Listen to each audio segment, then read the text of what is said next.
कहानी की शुरुआत होती है काइल नाम के एक अमेरिकन आदमी से जो रशिया की एक स्टील मिल में काम करता था। एक दिन उसे अपनी पत्नी ग्रे का फोन आया। वो काइल से दूर रहकर काफी दुखी महसूस कर रही थी और ये सुनते ही काइल ने कुछ दिन की छुट्टी लेकर घर वापस जाने का फैसला किया। उस शाम जब वो घर की ओर जा रहा था तो उसने अपनी पत्नी को फोन किया, लेकिन अचानक उसकी पत्नी जोर जोर से चिल्लाने लगी। असल में सर्जियो नाम का एक गुंडा ग्रे के घर में घुस आया था और वो उससे जबरदस्ती करने की कोशिश कर रहा था। अब काइल रॉकेट की स्पीड से गाड़ी चलाकर घर पहुंचा, लेकिन तब तक बहुत देर हो चुकी थी। जब काइल ने सोफे पर ग्रे की खून से सनी लाश देखी तो वो फूट फूट कर रोने लगा। तभी अचानक वो हमलावर पीछे से काइल की ओर बढ़ा। उसने एक ही पल में काइल के सर पर जोरदार वार किया और सड़क की ओर भाग निकला। अब काइल भी पूरी तेजी से उसके पीछे भागा और दोनों में भयंकर लड़ाई शुरू हो गई। लेकिन जल्द ही उन दोनों को पुलिस ने गिरफ्तार कर लिया और उन्हें कोर्ट के सामने पेश किया गया। पर सर्जियो ने तो जजेस को भी खरीद लिया था, इसलिए कोर्ट ने उसे निर्दोष घोषित कर दिया। लेकिन काइल अपनी बीवी के हत्यारे को यूं ही जाने नहीं दे सकता था, इसीलिए उसने वहां मौजूद एक पुलिस वाले की बंदूक चुराई और एक ही झटके में सर्जियो के सीने पर गोलियों की बौछार कर दी। उसने अपना बदला तो ले लिया, लेकिन खून के मामले में कोर्ट ने उसे उम्र कैद की सजा सुनाई। अब काइल को कई और कैदियों के साथ क्रवावी जेल में ले जाया गया, जहाँ का वार्डन था जनरल रूस्कोव। वहां पहुंचने पर उन सबको अपना सामान पुलिस के हवाले करना पड़ा, लेकिन काइल ने अपनी शादी की अंगूठी देने से इनकार कर दिया। इस पर लेफ्टिनेंट टॉलिक ने उसकी खूब धुलाई की और आखिरकार उसकी अंगूठी छीन ली। रात को काइल ने देखा कि जेल के गार्ड्स बिली नाम के एक कैदी को कमरे में लेकर गए, जहां आंद्रे नाम के एक दूसरे कैदी ने उस पर जबरदस्ती करके उसका शोषण किया। असल में आंद्रे रशियन माफिया का एक नामी गुंडा था, इसीलिए गार्ड्स भी उसे कुछ नहीं कहते थे।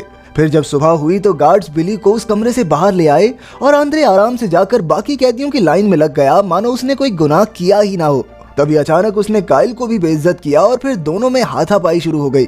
अंत में गार्ड्स ने काइल को एक सुनसान कमरे में बंद कर दिया, जहां चारों ओर से गंदी नालियां बह रही थी। वहां कुछ दिन बिताने के बाद काइल जिंदगी से तंग आ चुका था, लेकिन अचानक उसे वो हसीन पल याद आए जो उसने अपनी पत्नी के साथ गुजारे थे और एक बार फिर से उसमें जीने की इच्छा जाग उठी। कुछ दिन बाद काइल को एक दूसरे कमरे में भेजा गया, जहां उसे कैदी नंबर 451 के साथ रहना था। 451 अपने साथ रहने वाले पिछले 3 कैदियों को मार चुका था। काइल इस बात को सुनकर थोड़ा घबरा गया, लेकिन उसने कुछ कहा नहीं। फिर एक दिन काइल का साला उससे मिलने आया और उसने कहा भी कि आप चिंता मत करना, मैं आपको यहाँ से निकालने की पूरी कोशिश कर रहा हूँ। लेकिन तब तक के लिए उसने हिदायत दी कि गार्ड्स को थोड़ी रिश्वत दे दो ताकि आसानी से तुम्हें जीने दें यहाँ पर।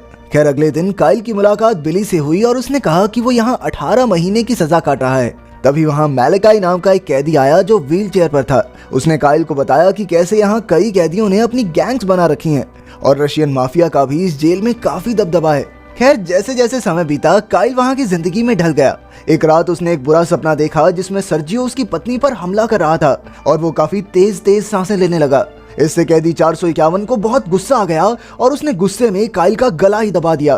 काइल घबरा गया और उसने अगले दिन गार्ड्स को रिश्वत देकर अपना कमरा बदलवाने की कोशिश की, लेकिन वो अमेरिकन था, इसीलिए गार्ड्स ने उससे और ज्यादा पैसे मांगे।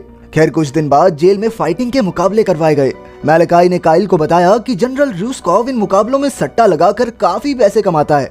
फिर मुकाबला शुरू हुआ और आंद्रे ने अपने विरोधी को कुछ ही पलों में ढेर कर दिया। फिर कुछ दिन बाद सभी कैदियों को मजदूरी के लिए ले जाया गया, जहां रशियन गैंग के गुंडों ने काइल को फंसाने का प्लान बनाया। उन्होंने काइल पर उन्हें अंग्रेजी में गालियां देने का इल्जाम लगाया। ये सुनकर गार्ड्स ने उन्हें अपना बदला लेने की इजाजत दे दी और फिर सभी गुंडों ने मिलकर काइल को बहुत पीटा। इसके बाद गार्ड्स ने एक बार फिर उसे गंदी नाली वाले कमरे में कैद कर दिया। यहाँ उसे साथ के कमरे से अजीबोगरीब आवाजें सुनाई देने लगी, पर अब काइल दीवारें पीटने के सिवा और कुछ नहीं कर सकता था। पूरे 1 महीने बाद काइल को यहाँ से बाहर निकाला गया और अब वो एकदम बदल चुका था। उसके बाल और दाढ़ी काफी बढ़ गई थी। कुछ ही दिनों में जेल का माहौल बिगड़ने लगा, क्योंकि कैदी अक्सर लड़ाई करके एक दूसरे को मारने लगे थे। फिर एक दिन जब वो मजदूरी कर रहे थे तो अचानक वहाँ गार्ड्स पर बम से हमला हो गया। इसी मौके का फायदा उठाकर बिली अपने एक साथी के साथ भाग निकला, लेकिन पीछे से गार्ड्स ने उसके साथी को गोली मार दी और बिली को फिर से पकड़ लिया। उधर काइल को आंद्रे और उसकी गैंग अक्सर परेशान करते थे, इसीलिए उसने जमकर कसरत करनी शुरू कर दी। इसके बाद अगले मुकाबले में काइल का सामना आंद्रे से हुआ।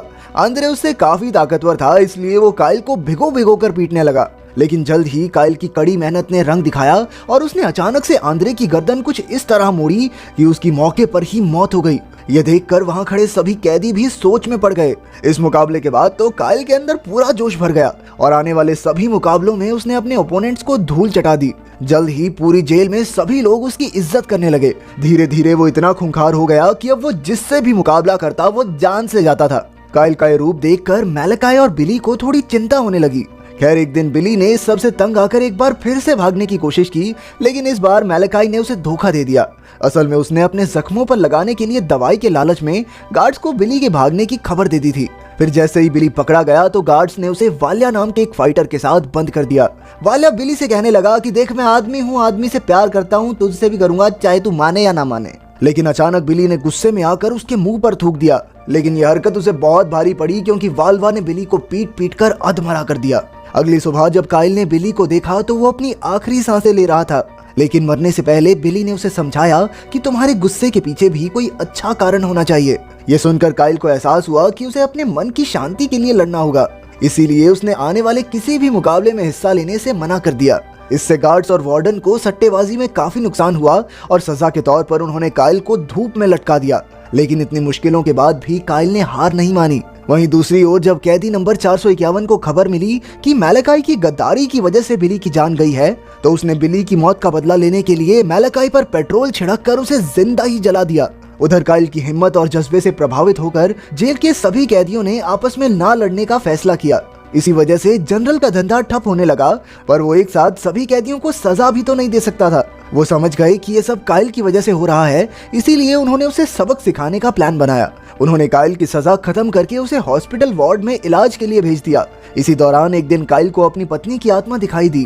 काइल उसे देखकर कहने लगा कि वो उसे बहुत प्यार करता है, तो ग्रे ने उसे समझाया कि मैं तुम्हारी याद के रूप में हमेशा जिंदा रहूंगी। फिर बाद में जनरल रूस्कोव अपने प्लान के मुताबिक काइल से मिलने आया और उसे जबरदस्ती एक आखिरी लड़ाई लड़ने को कहा। इस बार उसका मुकाबला था मिलॉक से, जो किसी वहशी जानवर से कम नहीं था। वो इतना खूंखार था कि उसे आम कैदियों से दूर एक अलग कमरे में बेड़ियों से बांध कर रखा जाता था। असल में मिलॉक वही कैदी था जिसकी आवाजें काइल ने उस सुनसान कमरे में सुनी थी। खैर फिर मुकाबला शुरू हुआ और मिलॉक ने काइल को पटक पटक कर उसका कीमा बना दिया। अब मिलॉक उसकी जान लेने ही वाला था कि काइल अचानक दरवाजा पीटने लगा। अब मिलॉक काइल को पहचान गया और उसने काइल को गले लगा लिया। असल में काइल इकलौता ऐसा आदमी था जिसने उस कमरे में कैद मिलॉक से बात करने की कोशिश की थी, लेकिन ये देखकर लेफ्टिनेंट तोलिक तिलमिला उठा और उसने दोनों को लड़ने के लिए कहा। पर काइल कहने लगा कि चाहे मेरी छाती में गोली मार दो, लेकिन अब मैं हरगिज नहीं लड़ूंगा। अब तोलिक काइल पर गोली चलाने ही वाला था कि अचानक मिलॉक ने ऑफिसर्स पर हमला कर दिया। जल्द ही जेल के कैदियों ने मिलकर तख्ता पलट करने के लिए गार्ड्स पर हमला बोल दिया। मौके का फायदा उठाकर काइल ने कई कैदियों को आजाद किया और चारों ओर हाहाकार मच गया। लेकिन इसी दौरान गार्ड्स ने मिलकर मिलॉक को मार डाला और काइल ने भारी मन से उसे अलविदा कहा। जल्द ही जेल में पुलिस फोर्स आई और आखिरकार उन्होंने फिर से सबको कमरों में कैद कर दिया। अब काइल कैदी नंबर 451 के साथ था, तो उसने 451 को अपनी कहानी बताई कि उसकी पत्नी के साथ क्या हुआ था और फिर वो यहाँ तक कैसे पहुंचा। उसकी कहानी सुनकर 451 ने कहा कि वो जेल से भागने में काइल की मदद कर सकता है। इसके बाद 451 ने काइल को कुछ कागजात दिखाए। असल में उनके अंदर कारावी जेल में पिछले 20 साल में हुए कत्लेआम और काले धंधों के सबूत थे। उसने काइल को ये सारे कागजात यूएस सरकार के हवाले करने को कहा। इसके बाद 451 कहने लगा कि अगर यहाँ से निकलना है तो एक आखिरी बार फाइट तो करनी पड़ेगी तुझे। काइल मान गया और फिर अगले दिन काइल का मुकाबला हुआ वाल्या से। काइल ने शुरुआत में ही अपना दबदबा बना लिया और फिर एक ही झटके में उसका कंधा तोड़ डाला। तब वाल्या अचानक चाकू निकालकर काइल पर वार करने आया, लेकिन काइल पीछे हट गया और चाकू सीधा रशियन माफिया के गैंगस्टर को जा लगा। फिर काइल ने वाल्या का सर जोर से खंबे में दे मारा और इसी के साथ उसकी जीत हुई। लेकिन अंत में गार्ड्स ने उसे पकड़ लिया और मारने के लिए ले गए। पर 451 पहले से जानता था कि ये ऐसा ही करेंगे, इसलिए वो एक खुफिया रास्ते से वहां घुस आया और गार्ड्स पर हमला कर दिया। इधर काइल ने तोलिक के सर पर बंदूक रख के अपनी हथकड़ियां खुलवाई और अपनी शादी की अंगूठी भी वापस ले ली। इसके बाद वो गार्ड का भेष बनाकर वहां से जाने लगा और उसने 451 को भी अपने साथ चलने को कहा। लेकिन 451 ने कहा कि मैं सिर्फ इतना चाहता हूं कि इस जेल का सच पूरी दुनिया के सामने आ जाए। आखिरकार काइल पुलिस वाला बनकर जेल से बाहर निकल गया और उधर 451 ने जनरल रूस्कोव को मारकर उसे उसके पापों की सजा दी। आखिरकार काइल सुरक्षित अपने शहर पहुंच गया और फिर उसकी बदौलत कारावी जेल का सच पूरी दुनिया के सामने आ गया। आखिरकार उस जेल को बंद कर दिया गया और सभी बेकसूर कैदी रिहा हो गए।